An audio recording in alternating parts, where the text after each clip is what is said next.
Hi, I'm Tara, and I'm here today with Joanna Kennedy, a facilitator for Leading from the Heart. And you really work with women on teaching them how to do exactly that, how to lead their life from their heart. So you have an interesting story how you got started doing this work. Tell us a little bit about that. Oh, I'd love to.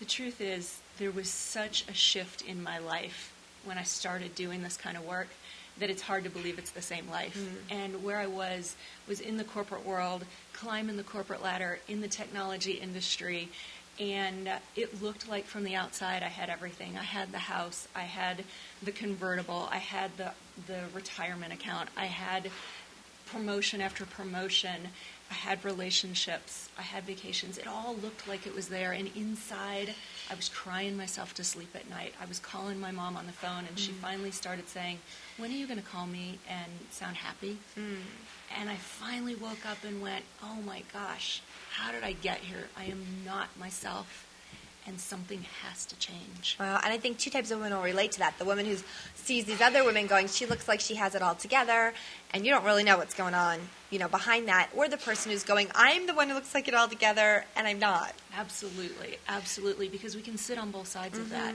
And it doesn't matter where we sit.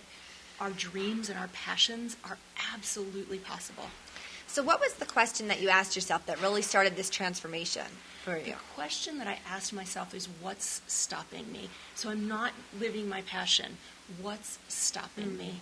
And when I finally woke up and realized how many things I was running from, the fears that I was running from, a lot of them were fears, but they take on a lot of different forms, or they were shoulds. And so fear of failure, fear of even making mistakes, fear of, oh my gosh, if I step out or if I do this and they don't like it, they're going to leave. I'll be abandoned. I'll be rejected. They're not going to like me. Here's my passion, but they're not going to like it. I can't take that risk. Or I would think about, oh my gosh, it's going to take too much time and too much energy and too much this, and I can't do that. I'm not willing to take that risk. And so I was stopping myself. And when I finally stopped and looked at what was stopping me, and I started to realize that most of those things weren't true, or they were stories that I'd whipped up in my own head, I could finally start living my passion and start living from my heart. So you really teach secrets to leading from the heart. So just for today, if I'm watching this, what are maybe one or two things that I could start today just incorporating in my life? Absolutely.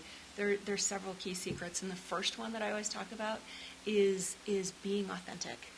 And being authentic really means being honest with ourselves and then being honest with the people that are around us. So often we get these gut feelings, but we don't want to listen to them because we don't necessarily like, or we're afraid of what they might mean or what might happen. And so we're, in a way, not even honest with ourselves sometimes. And then we think, oh, if I say this, words will come up, and I'm like, oh, I can't say that because, oh, they might not like it, or I might get fired, or he might leave, and we push these words back down inside.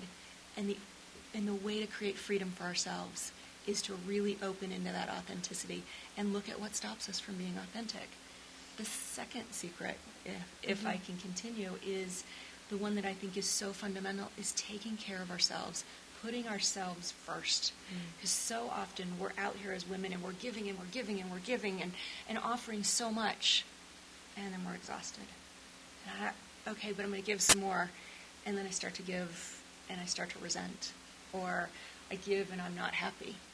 And so when we stop and we put ourselves on the priority list and we start taking care of ourselves first, and when I'm full, I can offer to another person. And I think so many women operate out of guilt. I don't want to take the time to fill myself back up. But we use the analogy of a pitcher. If you're a glass of water and you don't take time to refill your own glass, you don't have any water to pour into another glass. Exactly. So now, what's different about your weekend if I go to a Leading from a Heart weekend versus any kind of motivational weekend where I get inspired and I talk about my issues? What's different about this work? Yeah, absolutely. Because I've done a ton of motivational weekends, and it's when I finally got to this work that my life really started to change. And what's different about this work is that this work goes in at a cellular level. It looks at all these patterns and all these fears and all these things that are happening out here on the surface in our behaviors, in our life, actually even in our health.